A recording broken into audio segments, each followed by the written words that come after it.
उत्तराखंड में कल लगातार हुई बारिश से प्रदेश भर में हाहाकार मचा हुआ है। प्रदेश की राजधानी देहरादून में हमने देखा किस तरह से बारिश ने तबाही मचाई। इस वक्त हम मौजूद हैं मसूरी जाने वाले उस मार्ग पर जहां पर पुल टूटने से आवाजाही पूरी तरह से अवरुद्ध हो गई थी। पीछे मेले वैली ब्रिज है और कई पर्यटक यहां से जो फंसे हुए थे लगातार वहां से आने की कोशिश कर रहे हैं। पैदल मार्ग से इसे बनाने की कोशिश की जा रही है पुल को, ताकि जो लोग उधर फंसे हुए हैं वो किसी तरह से इस पुल के माध्यम से अपने गंतव्य तक जा सकें। कुछ पर्यटक हैं जो वहाँ फंसे हुए थे, उनसे बात करेंगे।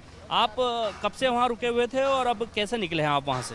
हम लोग सुबह 9 बजे वहाँ से निकले हैं, तो वहाँ से यहाँ तक आने में हम लोगों को 1 घंटा जैसा लग गया और 1 घंटा यहाँ पे वेट किया, पर यहाँ कुछ रास्ता नहीं हो रहा है आने के लिए। तो फिर पीछे से हम लोग आए, मतलब थोड़ा थोड़ा पहाड़ चढ़ के उतर के, बीच में नदी बह रही थी, वो नदी मतलब वहाँ से कूद के ऐसा। आप लोग कहाँ से हैं? हम लोग अहमदाबाद से हैं। हम लोग यहाँ पे घूमने के लिए आए थे मसूरी, लेकिन हमारा कल का वापसी था, पर पता चला कि ये जो क्लाउड बस्ट हुआ है उसके वजह से यहाँ ब्रिज टूट गया है। और इनफैक्ट हम जब रास्ते में आ रहे थे तो भी हमने देखा रास्ते में 3 से 4 जगह ऐसी थी जहाँ पे पूरा रास्ता टूट गया है। हम गाड़ी से उतर के पैदल चल के आ रहे थे और फिर गाड़ी वाले को, ड्राइवर को बोल रहे थे कि भाई सेफ़ है, अब तू आने दे। और फिर यहाँ आके देखा तो यहाँ से तो गाड़ी पास हो वैसा है ही नहीं, पर हमें जल्दी थी, हमें जाना था, अर्जेंट था, इसलिए हम नदी कूद के फिर यहाँ क्रॉस करके अभी आए हैं। चलिए, काफ़ी लोग हैं जो इस पुल के टूट जाने से उस साइड फंसे हैं। मैं अपने कैमरा पर्सन से कहूँगा आपको दिखाएं कि किस तरह से देखिएगा उस तरफ काफ़ी लोग फंसे हैं और एक नदी के रास्ते से वो देखिएगा उस साइड वो नदी है जहाँ से लोग क्रॉस करके आ रहे हैं। हम उस तरफ चलने की कोशिश करेंगे किस तरह से लोग वहाँ से चल के आ रहे हैं, क्योंकि पूरी तरह से रास्ता बंद है और इस पुल के निर्माण को लगातार किया जा रहा है ताकि इसको बना करके लोगों को किसी तरह से दूसरी तरफ निकाला जाए। काफ़ी सारे लोग यहाँ पर कोशिश कर रहे हैं एक तरफ से दूसरी तरफ जाने की। तो दिखाएंगे कि नदी है और नदी किस तरह से नदी से लोग क्रॉस करके दूसरी तरफ जाने की कोशिश कर रहे हैं। देखिएगा किस तरह की स्थिति है, पूरा देखिएगा किस तरह से लोग अपने सरों पर सामान रख करके लेके आ रहे हैं, क्योंकि पुल टूट जाने की वजह से यही एक मार्ग है जिससे लोग क्रॉस कर सकते हैं। कोशिश कर रहे हैं कि किसी तरह से इस तेज़ बहाव के बीच कुछ लकड़ियां रख करके या कुछ पत्थर रख करके इसको क्रॉस करें। देखिए किस तरह से उस नदी के बीच से लोग गुजर रहे हैं और ख़तरा भी बना हुआ है, क्योंकि बारिश को लेकर के पहले से ही चेतावनी जारी की गई थी कि बारिश हो सकती है और नदियों का जलस्तर बढ़ेगा, लेकिन रास्ता बंद है। लोग फंसे थे, उनको निकल करके अपने गंतव्य तक जाना है, अपने घरों तक जाना है। पिछले 24 घंटे से ज़्यादा हो चुके हैं जब से रास्ता बंद है और कोशिश है लोगों की कि किसी तरह से यहाँ से निकलें और अपने घरों तक पहुँचें। हालात बेहद ख़राब हैं और कोशिश यही राज्य सरकार की और स्थानीय प्रशासन की किसी तरह से इस वैली ब्रिज को ठीक किया जाए, ताकि जो मसूरी तक जाने का जो मार्ग है वो ठीक हो जाए और जो लोग मसूरी के अंदर फंसे हुए हैं, पर्यटक की जो लोग वहाँ पर घूमने आए थे वो फंसे हुए हैं, उनको किसी तरह से यहाँ से बाहर निकाला जाए। लेकिन लोगों के साथ परेशानियाँ होती हैं रुकने की या फिर कुछ और चीज़ों की, तो उनको जाना होता है। ऐसे में ये लोग किस तरह से देखिएगा इस नदी को क्रॉस करके बाहर निकलने की कोशिश कर रहे हैं। लोगों की पहली प्राथमिकता यही है कि किसी भी तरह से इस तेज़ बहाव वाली नदी को पार किया जाए और यहाँ से अपने घरों को निकले। लेकिन स्थिति अभी भी इतनी ख़राब है कि बारिश होने की संभावना जताई जा रही है। लगातार ऊपर दिखाऊंगा कि मौसम किस तरह से लगातार ख़तरनाक बन रहा है। पूरा देखिएगा ऊपर बारिश का मौसम बना हुआ है और कभी भी तेज़ बारिश यहाँ पर हो सकती है। कुछ लोगों से बात करने की भी कोशिश करेंगे जो लोग इस नदी को पार करके आए हैं, कब से वहाँ रुके हुए थे और कहाँ के वो लोग हैं। वैसे आप कहाँ से हैं? और अभी मैंने देखा आप इस खतरनाक नदी को पार करके आए हैं। महाराष्ट्र से, हम लोग नागपुर से। हमारी बस यहाँ तक आई है। बादल फटे 3 यहाँ पे रात को बादल फटने के बाद में यहाँ पे बहुत बड़ी तबाही हो गई है। जान को जोखिम में डाल के यहाँ पे कैसे तो भी यहाँ तक पहुँचे हम लोग। हुलिया का काम चालू है, परसीने का अच्छे तरीके से काम चालू है।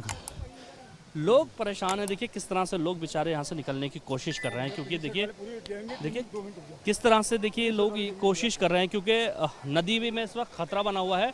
तो लोग किसी तरह से कोशिश करें कि जल्द से जल्द यहाँ से बाहर निकले, क्योंकि तेज़ बहाव है और संभावना जताई जा रही है कि बारिश हो सकती है। तो बारिश होने पर इस नदी का जो बहाव है वो और भी तेज़ हो जाएगा, तो लोग इसमें फंस सकते हैं। इसलिए ये यहाँ से सब लोग निकलने की कोशिश कर रहे हैं। अपने तमाम वाहनों को मसूरी में छोड़ के आए हैं, क्योंकि वहाँ पे भी इनको खतरा महसूस हो रहा था। ये लोग महाराष्ट्र से पूरा एक ग्रुप आया हुआ है, लगभग ये 30 से 40 लोग दिखाई दे रहे हैं और इनकी पहली प्राथमिकता है कि किसी तरह से यहाँ से बाहर निकले। स्थानीय लोग भी इनकी मदद कर रहे हैं ताकि जो उनका सामान है इस पूरी नदी से बाहर निकले और ये जल्द से जल्द इस नदी से बाहर आ पाएँ, क्योंकि लगातार खतरा बना हुआ है। बारिश को लेकर के जिस तरह से बताया जा रहा है कि यहाँ पर बारिश हो सकती है, उसको लेकर के भी एक बड़ी संभावना है कि बारिश अगर होती है तो इन लोगों के लिए और भी खतरा बनेगा। फिलहाल जिस तरह से लगातार बारिश की संभावना जताई जा रही है उसे देखते हुए यहाँ से जल्द ये लोग बाहर निकलना चाहते हैं। ब्रिज टूटा है, ब्रिज के अगर टूटने से ये पूरा रास्ता बंद है। ये रास्ता तभी खुल पाएगा जब इस पर वैली ब्रिज का निर्माण पूरा हो पाएगा। स्थानीय प्रशासन के तमाम लोग यहाँ पर लगे हैं कि किसी तरह से इसको निर्माण को पूरा किया जाए और इसको किसी तरह से तैयार करके इन लोगों को बाहर निकाला जाए। इन लोगों की तमाम वाहन, तमाम गाड़ियाँ इस वक्त मसूरी में हैं। मसूरी में छोड़ के सब लोग बाहर निकले हैं और किस तरह से फंसे थे, कितने लोग हैं, पूछने की कोशिश करेंगे। आप कितने लोगों का ग्रुप है आपका और कितने लोग वहाँ पर थे अभी आप? सर हम लोगों का 10 लोगों का ग्रुप है और हमारे जैसे सैकड़ों लोग अभी भी वो आंधी तूफान में फंसे हुए हैं। हमें तो खैर हम तो मसूरी तक आ चुके थे, हमें तो कैसा भी खान पान की सुविधा मिल गई है, लेकिन जो बेचारे भगत लोग, बंदे लोग जो अंदर में फंसे हुए हैं, ना उनके पास में होटलें हैं, ना रहने की सुविधा है, ना खान पीन की कुछ सुविधा है। गाड़ी में सो गए बेचारे, गाड़ी के नीचे में बरसाती डाल के सो गए। और उत्तराखंड के प्रशासन को मैं बहुत बहुत धन्यवाद दूंगा और दिल से दूंगा कि हर जगह में जहाँ पे भी भूस्खलन होता है या कुछ ऐसा होता है तो बहुत ही एक्टिव रहती है यहाँ की सरकार। 12 घंटे 10 घंटे के अंदर में रोडों को ओपन किया जाता है और हर तरीके से भक्तों की सुविधा के लिए उपलब्ध रहती है। अभी नदी को आप पार करके आए, डर तो बना रहता है नदी से क्रॉस करने में, और जिस तरह से लगातार बारिश की संभावना भी जताई जा रही है, कितने लोग अभी और फंसे हैं ऊपर? कम से कम तो 3000 लोगों के ऊपर फंसे हैं सर। 100, 150, 200 गाड़ियाँ वहाँ पे ऊपर फंसी हुई है सर। हाँ, और उन लोगों के लिए ऐसा है कि वहाँ के होटलें भी एक्चुअली बह गई है। खाने पीने के लिए जो जिनके पास है वही है, जो कुछ होटल है उससे वो दे रहे हैं, लेकिन सुविधा अच्छी कर रहे हैं वहाँ के होटल वाले भी। ऐसा जो मालिक है, होटलों के मालिकों ने डायरेक्ट आके मैनेजर लोगों को बता दिया कि भाई इनसे एक्स्ट्रा पैसा ना लिया जाए, जो शासकीय रेट में जो हम हमेशा जो सुविधा देते हैं, जिस रेट में देते हैं वही सुविधा में आप भक्त लोगों को खाना खिलाइए, इनको रहने दीजिए। तो आप लोग चारधाम यात्रा के लिए आए थे क्या सब लोग? जी जी जी सर, 3 धाम हमारे हो चुके हैं। एक गंगोत्री माता का धाम बचा हुआ है और सॉरी यमुनोत्री का धाम बचा हुआ है। केदारनाथ जी, बद्रीनाथ जी और गंगोत्री जी के हो गए।